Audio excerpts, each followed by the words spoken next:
So Belagavi ಜಿಲ್ಲೆ SP ಆಫೀಸ್ಗೆ 6ನೇ ತಾರೀಕು ನಾಸಿಕ್ ಜಿಲ್ಲಾ ವರಿಷ್ಠಾಧಿಕಾರಿಯವರ ಒಂದು ಅಲ್ಲಿಂದ ಲೆಟರ್ ಬರೆದಿರೋದು ಒಂದು ನಮಗೆ ಮಾಹಿತಿ ಒಂದು 16ನೇ ತಾರೀಕಿಗೆ ನನ್ನ ಗಮನಕ್ಕೆ ಒಂದು ಬಂತು.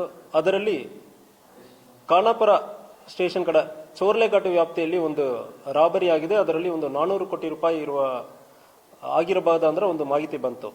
ಸೊ ಇದು ಹಿನ್ನೆಲೆ ಏನಂದ್ರೆ ಇದರಲ್ಲಿ ಲೆಟರಲ್ಲಿ ಬಂದಿರೋದು ಒಂದು ಕಿವಿ ಮಾತಲ್ಲಿ ಬಂದಿರೋ ಒಂದು ಮಾಹಿತಿಯಲ್ಲಿ ಸಂದೀಪ್ ದತ್ತ ಪಾಟೀಲ್ ಎಂಬುವರನ್ನು ಅಕ್ಟೋಬರ್ 22ನೇ ತಾರೀಕು 2025 ಸುಮಾರು 3 ತಿಂಗಳ ಹಿಂದೆ ಒಬ್ಬನನ್ನು ಕಿಡ್ನಾಪ್ ಮಾಡಿರ್ತಾರೆ. ಕಿಡ್ನಾಪ್ ಮಾಡಿರೋರು ಯಾರು ಮಾಡ್ತಾರೆ ಅಂದ್ರೆ ವಿಶಾಲ್ ನಾಯ್ಡು ಎಂಬವನ್ನ ಕಿಡ್ನಾಪ್ ಮಾಡ್ತಾನೆ. ಇವನು ವಿರಾಟ್ ಗಾಂಧಿ ಎಂಬರ ಸೂಚನೆ ಮೇರೆಗೆ ವಿಶಾಲ್ ನಾಯ್ಡು ಗೋಟಿ ಏರಿಯಾಕ್ಕೆ ನೀವು ಬನ್ನಿ ಅಂದ್ರೆ ಸಂದೀಪ್ ದತ್ತ ಪಾಟೀಲ್ ಅನ್ನು ಕರೀತಾನೆ. ಈ ಸಂದೀಪ್ ದತ್ತ ಪಾಟೀಲ್ ಗೋಟಿ ಏರಿಯಾಕ್ಕೆ ಹೋಗುವ ಸಂದರ್ಭದಲ್ಲಿ ಅಲ್ಲಿ ವಿಶಾಲ್ ನಾಯ್ಡು ಮತ್ತು ಅವನ ಜೊತೆಗೆ ಇದ್ದ ಕೆಲವೊಬ್ಬರು ಇವನನ್ನು ಒಂದು ಫಾರ್ಚುನರ್ ಗಾಡಿಯಲ್ಲಿ ಕಿಡ್ನಾಪ್ ಮಾಡಿಬಿಟ್ಟು ಅಲ್ಲಿನೇ ಒಂದು ಹೊಡೆಯುತ್ತಾರೆ. ಹೊಡೆದು ಬಿಟ್ಟು ನಮ್ಮಲ್ಲಿ ಸುಮಾರು ಒಂದು ಅಕ್ಟೋಬರ್ 16ನೇ ತಾರೀಕು 2025 ಒಂದು 400 ಕೋಟಿ ರಾಬರಿ ಆಗಿದೆ. ಅದರಲ್ಲಿ ನೀವು ಕೂಡ ಭಾಗಿಯಾಗಿದ್ದಾರೆ ಅಂದ್ರೆ ನಮಗೆ ಡೌಟ್ ಇದೆ, ನೀವೇ ಮಾಡಿದಿರ ಅಂದ್ರೆ ಹೇಳಿ ಹೊಡೆಯುತ್ತಾರೆ. ಹೊಡೆದಾದ ಮೇಲೆ ಅವನನ್ನು ಬಿಡ್ತಾರೆ. ಸ್ವಲ್ಪ ಟೈಮ್ ಆದ್ಮೇಲೆ ಅವನನ್ನು ಮನೆ ಸುತ್ತಮುತ್ತ ಹೋಗಿ ಫಾಲೋ ಅಪ್ ಮಾಡ್ತಾರೆ. ಸೊ ಅದು ಮುಗಿದ ನಂತರ ಅವನಿಗೆ ಮತ್ತೆ ಕಾಲ್ ಮಾಡಿ ಇರ್ತಾರೆ. ಮತ್ತೆ ಕಾಲ್ ಮಾಡಿ ನಮಗೆ ಅದು ಸಿಕ್ಕಿರುತ್ತದೆ ಅಂದ್ರೆ ಹೇಳಿ ಮಾಹಿತಿ ಹೇಳಿರ್ತಾರೆ. ಸೊ ಇದರಲ್ಲಿ ಇವನ್ ಕಡೆ ನಮಗೆ ಲೆಟರ್ ಬರೆದಿರೋದಲ್ಲಿ ಈ ಲೆಟರಲ್ಲಿ ಏನಿದೆ ಅಂದ್ರೆ ಈ ಕಿಡ್ನಾಪಕ್ಕೆ ಕಾರಣ ಇವನು ಒಂದು 400 ಕೋಟಿ ರೂಪಾಯಿ ರಾಬರಿ ಮಾಡಿರೋದಲ್ಲಿ ಭಾಗಿಯಾಗಿರೋದಾಗಿ ನಮಗೆ ಬಂದಿದೆ ಅಂತ ಪೊಲೀಸರು ನಮಗೆ ಲೆಟರ್ನ್ನು ಬರೆದಿರ್ತಾರೆ. ಇದು ಚೋರ್ಲೆಘಾಟ್ ಅಂದ್ರೆ ಬರೀತಾರೆ. ಇದರಲ್ಲಿ ಇದು ಬಿಟ್ಟು ಮಾಹಿತಿ ಯಾವುದೂ ಇಲ್ಲ. ಈ ಲೆಟರ್ ಬಂದಾದ ನಂತರ ನಾವು ಇಲ್ಲಿಂದ ಒಂದು ನಮ್ಮ ಸಬ್ ಇನ್ಸ್ಪೆಕ್ಟರ್ ಮತ್ತು ಒಂದು 3 ಜನ ಮರಾಠಿ ಬರೋವರನ್ನು ನಾಸಿಕ್ ಜಿಲ್ಲೆಗೆ ಕಳಿಸಿದ್ದೀವಿ. 21ನೇ ತಾರೀಕು ಅಲ್ಲಿ ಹೋಗಿ ರೀಚ್ ಆಗಿರೋರು ಅಲ್ಲಿ ನಾಸಿಕ್ ಜಿಲ್ಲೆಯಲ್ಲಿ ಇರುವ ಪೊಲೀಸ್ ವರಿಷ್ಠಾಧಿಕಾರಿ ಮತ್ತು SIT ಟೀಮ್ ಅನ್ನು ಕೂಡ ಒಂದು ಇತ್ತೀಚೆಗೆ ಫಾರ್ಮ್ ಮಾಡಿರೋದು ಕಂಡು ಬಂದಿರುತ್ತದೆ. ಅವರ ಕಡೆ ಮಾತಾಡುವ ಸಂದರ್ಭದಲ್ಲಿ ಅಕ್ಯೂಸ್ಡ್ ಯಾರ್ಯಾರು ಕಿಡ್ನಾಪ್ ಮಾಡಿದಾರೋ ಅವರ ಕಡೆ ನಮಗೆ ಮಾತಾಡೋದಕ್ಕೆ ಅವಕಾಶ ಸಿಕ್ಕಿಲ್ಲ. ಆಲ್ರೆಡಿ SIT ಟೀಮ್ ವಿಚಾರಣೆ ನಡೀತಾ ಇದೆ. ಆ ಇಂಟ್ರಾಗೇಷನ್ ಅಫೆಕ್ಟ್ ಆಗುತ್ತೆ ಅಂದ್ರೆ ಹೇಳಿಬಿಟ್ಟು ನಮಗೆ ಅವರ ಜೊತೆ ಯಾರು ಕಿಡ್ನಾಪ್ ಮಾಡಿದಾರೋ ಅವರ ಜೊತೆ ಮಾತಾಡೋಕ್ಕೆ ಅವಕಾಶ ಇಲ್ಲ ಅಂತ ಹೇಳಿದ್ದಾರೆ. ನಾವು ಮಾತಾಡಿರೋದು ಸಂದೀಪ್ ದತ್ತ ಪಾಟೀಲ್ ಜೊತೆ ನಮ್ಮ ಪೊಲೀಸ್ ಅವರು ಹೋಗಿ ವಿಚಾರಣೆ ಮಾಡಿದ್ದಾರೆ ಮತ್ತು ಮಾತಾಡಿದ್ದಾರೆ. ಅವನು ಹೇಳೋದು, ಸರ್ ನನ್ನ ಕಿಡ್ನಾಪ್ ಮಾಡಿರೋರು ನನ್ನ ಕಡೆ ಹೇಳಿದ್ದಾರೆ, ಇಂತಾಗ ಒಂದು 400 crore ರಾಬರಿ ಆಗಿದೆ ಅಂದ್ರೆ ಹೇಳಿದ್ದಾರೆ ಅಂತ ಹೇಳಿರೋದು. ಅವನು ಯಾವುದು ನೋಡಿಲ್ಲ. ನೋಡಿ ಇರೋರು ಪ್ರಾಬಬ್ಲಿ ಈ 4 ಜನ ಇಲ್ಲ. ಈ 4 ಜನವನ್ನು ಟೀಮ್ ಕಟ್ಟಿ ಇದು ಮಾಡಿರೋದು ವಿರಾಟ್ ಗಾಂಧಿ ಎಂಬವನು. ಇವರಲ್ಲಿ ಯಾರೋ ಒಬ್ಬರಕ್ಕೆ ಗೊತ್ತಿರಬೇಕು. ಅವರ ಬಗ್ಗೆ ಆಲ್ರೆಡಿ SIT ವಿಚಾರಣೆ ನಡೀತಾ ಇದೆ, ನಮಗೆ ಅವಕಾಶ ಸಿಕ್ಕಿಲ್ಲ. ಇದ್ರ ಬಗ್ಗೆ ನಾವು ನಿಮ್ಮ ಕೋಆಪರೇಷನ್ ಅಡಿಷನಲ್ ಇನ್ಫಾರ್ಮೇಶನ್ ಯಾವುದು ಇದೆ ಅಂದ್ರೆ ಕೊಡಿ ಅಂದ್ರೆ ನಾವು ಮಾಹಿತಿಯನ್ನು ಕೂಡ ಲೆಟರ್ನ್ನು ಕೂಡ ನಾವು ಬರೆದಿದ್ದೀವಿ. ಆಲ್ರೆಡಿ ಪರ್ಸನಲ್ ಆಗಿ ಹೋಗಿ ಭೇಟಿ ಮಾಡಿದ್ದಾರೆ, ನಮ್ಮ ಸಬ್ ಇನ್ಸ್ಪೆಕ್ಟರ್ ಪರ್ಸನಲ್ ಆಗಿ ಭೇಟಿ ಮಾಡಿದ್ದಾರೆ. ನಾನು ಕೂಡ ಈಗ ಲೆಟರ್ನ್ನು ಬರೆದಿದ್ದೀನಿ. ವಿಚಾರಣೆಯಲ್ಲಿ ಮಹಾರಾಷ್ಟ್ರ ಪೊಲೀಸ್ಗೆ ನಾವು ಸಂಪೂರ್ಣವಾಗಿ ಸಹಕಾರ ಕೊಡುವುದಕ್ಕೆ ರೆಡಿ ಇರ್ತೀವಿ. ಒಂದು ವೇಳೆ ಅಫೆನ್ಸ್ ಇಲ್ಲಿ ಆಗಿರೋ ಸಂದರ್ಭದಲ್ಲಿ ಯಾರು ಬಂದು ಕಂಪ್ಲೇಂಟ್ ಕೊಡ್ತಾರೆ ಅಂದ್ರೆ ನಾವು FIR ತಗೊಳ್ಳೋದಕ್ಕೆ ರೆಡಿ ಇರ್ತೀವಿ.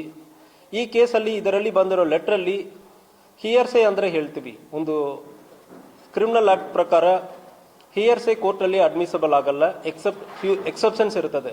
ಅದೇ ಬಿಟ್ಟು ಯಾರೇ ಒಬ್ಬರು ಒಂದು ಘಟನೆಯನ್ನು ನೋಡಿರೋರು ಮಾತ್ರ ಕಂಪ್ಲೇಂಟ್ ಕೊಡೋದಕ್ಕೆ ಅವಕಾಶ ಇರ್ತದೆ. ಇದು ಸಂಪೂರ್ಣವಾಗಿ ನಮಗೆ ಮಾಹಿತಿ ಕೊಟ್ಟಿರೋದು ಹಿಯರ್ಸೆ ಇರ್ತದೆ. ಯಾವುದೇ ಒಂದು ಸಣ್ಣ ದಾಖಲಾತಿ ನಮಗೆ ನೋಡಿರೋರು ಇಲ್ಲ ಅದರಲ್ಲಿ ವಿಕ್ಟಿಮ್ ಆಗಿರೋರು ಯಾರು ಬಂದು ಮಾಹಿತಿ ಕೊಡುವ ಸಂದರ್ಭದಲ್ಲಿ ಕೂಡ ಈ ಕೇಸನ್ನು ನಾವು ಮುಂದುವರಿಯೋದಕ್ಕೆ ರೆಡಿ ಇರ್ತೀವಿ. ಒಂದು ವೇಳೆ ಮಹಾರಾಷ್ಟ್ರ ಪೊಲೀಸ್ ಘಟನೆ ಅಲ್ಲಿಯೇ ಮಾಡಿರೋ ಸಂದರ್ಭದಲ್ಲಿ ನಮ್ಮಲ್ಲಿಂದ ಯಾವುದು ಸಹಕಾರ ಬೇಕಾದ್ರೆ ಮಹಾರಾಷ್ಟ್ರ ಪೊಲೀಸ್ಗೆ ನಾವು ಸಹಕಾರ ಕೊಡುವುದಕ್ಕೂ ಕೂಡ ರೆಡಿ ಇದ್ದೀವಿ. ಎವಿಡೆನ್ಸ್ ಆಕ್ಟ್ ಪ್ರಕಾರ ಈಗ ಇರುವ ಭಾರತೀಯ ಸಾಕ್ಷ್ಯ ಅಧಿನಿಯಮ ಸೆಕ್ಷನ್ 55 ಪ್ರಕಾರ ಇದು ಹಿಯರ್ಸೆ ಅಡ್ಮಿಸಬಲ್ ಇಲ್ಲ ಅಂದ್ರೆ ಹೇಳೋದಕ್ಕಿಂತ ಅದರಿಂದ ಕೇಸ್ ನಾವು ತಗೊಳಕ್ಕಾಗಿಲ್ಲ. ಯಾರು ವಿಕ್ಟಿಮ್ಸ್ ಅಥವಾ ಇದರಲ್ಲಿ ನೋಡಿರೋರು ಐ ವಿಟ್ನೆಸ್ ಯಾರು ಬರ್ತಾರಂದ್ರೆ ಕೇಸನ್ನು ದಾಖಲು ಮಾಡ್ತೀವಿ. ಅದ್ರ ಜೊತೆಗೆ ಈ ಕೇಸಲ್ಲಿ ಸೆಕ್ಷನ್ 198 ಪ್ರಕಾರ ಈಗ BNSS ಹಳೆಯ CRPC ಅಲ್ಲಿ ಈಗ BNSS ಆಗಿದೆ, ಅದರಲ್ಲಿ ಒಂದು ಅಫೆನ್ಸ್ ಅಲ್ಲಿ ಕಂಟಿನ್ಯೂಯಿಂಗ್ ಅಫೆನ್ಸ್ ಅಂದ್ರೆ ಹೇಳ್ತೀವಿ. ಒಂದು ಕಡೆಯಿಂದ ಇನ್ನೊಂದು ಕಡೆ ಒಂದು 2-3 ಪೊಲೀಸ್ ಸ್ಟೇಷನ್ ವ್ಯಾಪ್ತಿಯಲ್ಲಿ ಒಂದು ಅಫೆನ್ಸ್ ಕಂಟಿನ್ಯೂ ಆಗೋ ಸಂದರ್ಭದಲ್ಲಿ ಎಲ್ಲಿ ಬೇಕಾದ್ರೆ ಈ ಕೇಸನ್ನು ಇನ್ವೆಸ್ಟಿಗೇಟ್ ಮಾಡೋದಕ್ಕೂ ಕೋರ್ಟ್ಗೆ ಈಗ ಒಂದು 3 ಸ್ಟೇಷನ್ ವ್ಯಾಪ್ತಿಯಲ್ಲಿ ಇದು ನಡೆಯುತ್ತ ಸಂದರ್ಭದಲ್ಲಿ ಯಾವ ಸ್ಟೇಷನ್ ಅಲ್ಲಿ ಕೂಡ ವಿಚಾರಣೆ ನಡೆಯಬಹುದು. ಅದೇ ರೀತಿಯಲ್ಲಿ ಜುರಿಸ್ಡಿಕ್ಷನ್ ಕೋರ್ಟ್ ಈ 3ರಲ್ಲಿ ಯಾವುದು ಬೇಕಾದ್ರೆ ಜುರಿಸ್ಡಿಕ್ಷನಲ್ ಕೋರ್ಟ್ ಕೂಡ ಅದನ್ನು ಟ್ರಯಲ್ ನಡೆಸೋದಕ್ಕೆ ಅವಕಾಶ ಇರ್ತದೆ. ಅದರಿಂದ ಈ ಕೇಸಲ್ಲಿ ನಾವು ಒಂದು ವೇಳೆ ಮಹಾರಾಷ್ಟ್ರ ಸಂಪೂರ್ಣ ತನಿಖೆ ಮಾಡುವ ಸಂದರ್ಭದಲ್ಲಿ ನಾವು ಸಹಕಾರ ಕೊಡ್ತೀವಿ. ಒಂದು ವೇಳೆ ನಮ್ಮಲ್ಲಿ ಮಾತ್ರ ಸಂಪೂರ್ಣವಾಗಿ ಈ ಕೇಸ್ ಆಗಿರುವ ಸಂದರ್ಭದಲ್ಲಿ ನಾವು ವಿಚಾರಣೆ ಮಾಡೋದಕ್ಕೆ ತಯಾರಿದ್ದೀವಿ.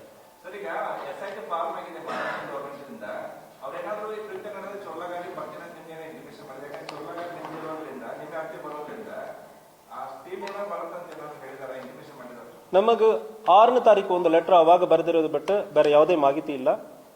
ಸೊ ನಮ್ಮ ಪೊಲೀಸರು ಮಾತ್ರ ಇಲ್ಲಿಂದ ನಾಸಿಕ್ ಹೋಗಿದ್ದಾರೆ. ಸೊ ನಮ್ಮ ಕಡೆ ಯಾವುದೇ ರೀತಿಯಲ್ಲಿ ಕೋಆಪರೇಷನ್ ಬೇಕಂದ್ರೆ ಇದು ಬೇರೆ ಯಾವುದೂ ಬಂದಿಲ್ಲ. ಅದಲ್ಲದೆ ಬೇರೆ ಕಾನ್ಫಿಡೆನ್ಷಿಯಲ್ ಮಾಹಿತಿ ಇರಲಿ, 2 ಕಂಟೈನರ್ ಅಲ್ಲಿ ಹೋಗಿರೋದಾಗಿ ಹೇಳ್ತಾ ಇದ್ದಾರೆ, ಅದ್ರ ಬಗ್ಗೆ ಮಾಹಿತಿ ಇರಲಿ, ಇಲ್ಲ ಯಾರು ಇನ್ವಾಲ್ವ್ ಆಗಿದ್ದಾರೆ ಅದ್ರ ಬಗ್ಗೆ ಡೀಟೇಲ್ ಇರಲಿ, ಯಾವುದು ಕೂಡ ಕೊಟ್ಟಿಲ್ಲ. ಜಸ್ಟ್ ಒಂದೇ ಒಂದು ಹೆಸರು ಮಾತ್ರ ಮೆನ್ಷನ್, ಒಂದು 3 ಅಲ್ಲಿ ಒಂದು ಪೊಲೀಸ್ ಚೆಕ್ ಪೋಸ್ಟ್ ಇಲ್ವಲ್ಲ ಸರ್, ನಾನು ಇದೇ ನೋಡಿದ್ದೀನಿ. ನೀವು ಅಬ್ಗಾಟಿ ಚೆಕ್ ಪೋಸ್ಟ್ ಬಿಟ್ರೆ ಒಂದು ಚೆಕ್ ಪೋಸ್ಟ್ ಗೋವಾದಿಂದ ಬರ್ಬೇಕಾದ್ರೆ ಅಂದ್ರೆ ಮುಂದೆ ಈ ರೀತಿ ಕೃತ್ಯಗಳಾದಾಗ ನಿಮ್ಗೆ ಮಾಹಿತಿ ಹೆಂಗ್ ಸಿಗುತ್ತೆ ಅಂತ. ಮತ್ತೆ ಸಿಸಿ ಕ್ಯಾಮ್ರಾ ಇದೆ ಸರ್, ಒಂದು ಟಿವಿ ಸಂಬಂಧ ಇರುವಂತ ಸಿಸಿ ಕ್ಯಾಮ್ರಾ ಇದೆ, ಅದು ಇಲ್ಲಿ ಅಬ್ಕಾರಿ ಚೆಕ್ ಪೋಸ್ಟ್ ನಲ್ಲಿ ನೀವು ಹೆಂಗ್ ಮಾಡಿದ್ರೆ ಆಗಿದ್ರೆ. ಸೊ ಇದರಲ್ಲಿ ನಮಗೆ ಅವಕಾಶ ಇರ್ತದೆ, ಬೇರೆ ಬೇರೆ ಎಂಟ್ರಿ ಎಕ್ಸಿಟ್ ಪಾಯಿಂಟ್ ಮತ್ತು ಬೇರೆ ಬೇರೆ ಅವಕಾಶಗಳು ಇರ್ತದೆ. ನಾವು ಮುಂದುವರಿತೀವಿ. ಸಣ್ಣ ಪುಟ್ಟ ಲೋಪಗಳಿಂದ ಇನ್ ಕೇಸ್ CCTV ಹಾಕಿಲ್ಲ, ಇನ್ ಕೇಸ್ ಚೆಕ್ ಪೋಸ್ಟ್ ಅಲ್ಲಿ ಇಲ್ಲ ಅಂದ್ರೆ efficiency of the check post ನಾವು ಹಾಕೋ ಸಂದರ್ಭದಲ್ಲಿ to what extent we can check ಅಂದ್ರೆ ಇರ್ತದೆ. ಸೊ ನೋಡಿಕೊಂಡು ನಾವು ಅದ್ರ ಬಗ್ಗೆ ಮುಂದಿನ ದಿವಸಗಳಲ್ಲಿ ಪ್ಲಾನ್ ಮಾಡ್ತೀವಿ.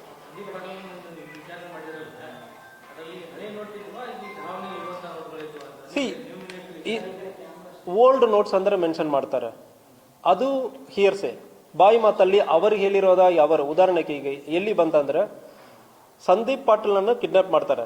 ಸಂದೀಪ್ ಪಾಟೀಲ್ ಪೊಲೀಸರು ಕೇಳ್ತಾನೆ, ಪೊಲೀಸರು ಅದನ್ನ ನಮಗೆ ಬರೆದಿದ್ದಾರೆ. ಸಂದೀಪ್ ಪಾಟೀಲ್ ನೋಡಿದಾನಂದ್ರೆ ಸಂದೀಪ್ ಪಾಟೀಲ್ ನೋಡಿರಲ್ಲ, ಅವನನ್ನು ಒಂದು 4 ಜನ ಕಿಡ್ನಾಪ್ ಮಾಡಿದಾರಲ್ಲ ಅವರು ನೋಡಿದಾರಂದ್ರೆ ಅದೂ ನಮಗೆ ಗೊತ್ತಿರಲ್ಲ.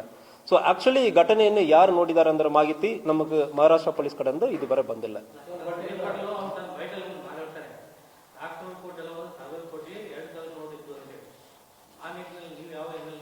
ಇಲ್ಲ, ಅವನು ಮಾತಾಡಿರೋದು ನಮಗೆ ಗೊತ್ತಿರಲ್ಲ. ಬಟ್ ಪೊಲೀಸ್ ಕಡೆಯಿಂದ ಅಫಿಷಿಯಲಿ ಬಂದಿರೋ ಇನ್ಫಾರ್ಮೇಶನ್ ಪ್ರಕಾರ ಅವನು ಅದನ್ನು ನೋಡಿಲ್ಲ ಅಂದ್ರೆ ಹೇಳ್ತಾ ಇದಾರೆ.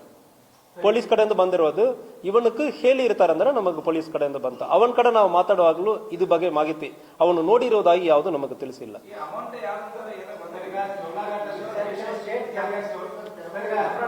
ಒಬ್ರೊಬ್ಬರಾಗಿ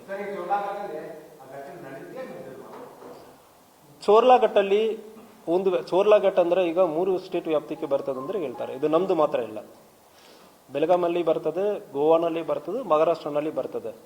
ಇಂಥ ಘಟನೆಯನ್ನು ನೋಡಿರೋರು ಯಾರು ಇಲ್ಲ.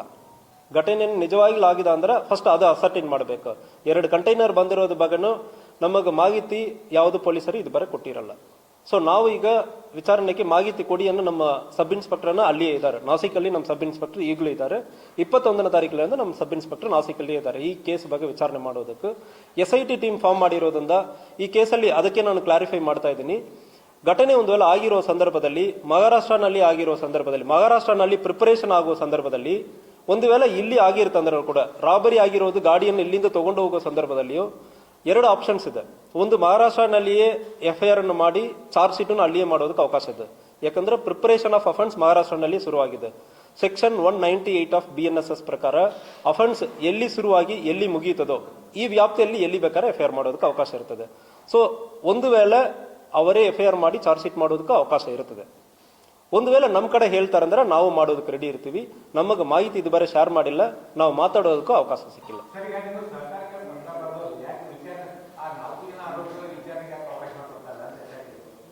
ಇಲ್ಲ, ಅದು ನೀವು ಅವ್ರ ಕಡೆ ಹೇಳಬೇಕು. ನಾಳೆ ಅವರು ಇನ್ವೆಸ್ಟಿಗೇಷನ್ ಮಾಡ್ತಾ ಇದ್ದಾರೆ. ಇಲ್ಲ, ಒಂದು ನಿಮಿಷ.